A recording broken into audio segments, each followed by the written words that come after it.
Hi, please don't forget to like and subscribe on my YouTube channel, Jojo TV ETC.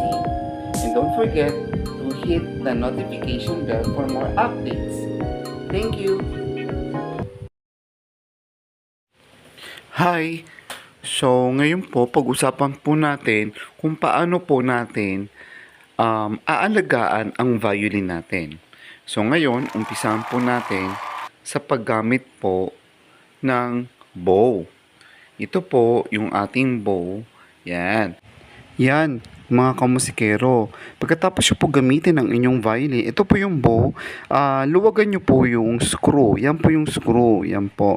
So, pihitin nyo lang po yan para lumuwag. Then, pihitin nyo uli opposite of the direction ng una nyong pagkakapihit. Siyempre, opposite siya para naman sumikip. So, pagsisikip po siya, ang clockwise po yan. Pag halimbawa po naman, luluwagan nyo, counterclockwise ang ikot. So, ganun po mga kamusikero. Para po mapatagal nyo po ang paggamit ng bow. So, ayan po. Pag halimbawa pong niluwagan nyo ang bow, makikita nyo po yung horse hair tail. So, dumidikit po doon sa stick ng bow, yung mismong kahoy itself. And then, yan. So, madali yung nape-press nyo po siya. Pero po, pag halimbawa po, sisikipan nyo po yung bow, ayan, ganyan. Sisikipan nyo naman po yung bow, katulad nitong ginagawa ko ngayon, yan. Pag sinikipan nyo po yung bow, ayan po. So, makikita nyo po na banat na banat po yung horse hair tail. So, ayan. So, hindi nyo po siya mapipress kasi masisira po yan pag pinress nyo po yung mismong horse hair tail. So, ayan. So, ganun po. So, yan po yung banat na banat. Ayan. So, syempre sa bandang dulo, madidikit siya pero sa mga bandang ilang parts ng horse hair tail, so, hindi nyo po yan kumbaga, mapipindot kasi banat po siya. Ngayon, so, yan po. Yan po. So, ingatan nyo lang po ang paggamit po ng bow. Kasi kahit papaano, mahal din po yan pag bumili ka ng isang piraso. Pero may mga mumurahing bow din. Ano naman po ang mangyayari pag halimbawa naman po sumobra naman sikip ng inyong bow? Meaning nasobrahan kayo sa pagpihit at nakasanayan nyo na yan. So magkakaroon po ng problema doon sa inyong bow sa stick.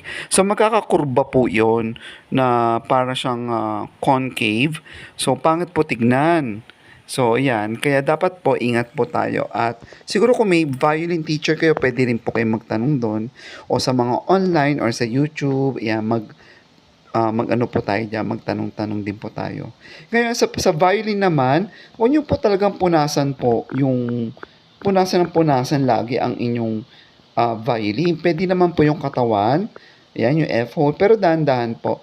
Pero po yung dyan naman po, may mapapansin kayong kulay puti, yung po yung rosin.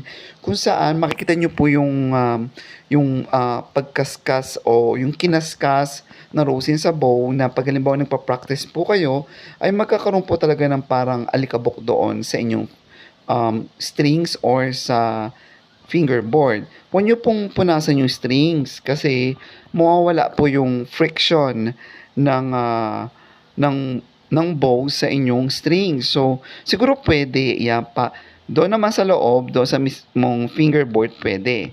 Pwede yung kumuha ng tela na soft cotton, tapos tiklupin nyo po siya ng maliit, tapos pwede nyo ipasok sa ilalim para po, ayan, pwede nyo po siyang punasan. Pero ingat lang po kayo kasi ako hindi ko po yan pinupunasan kasi yan po yung nagpapakita ng kumbaga parang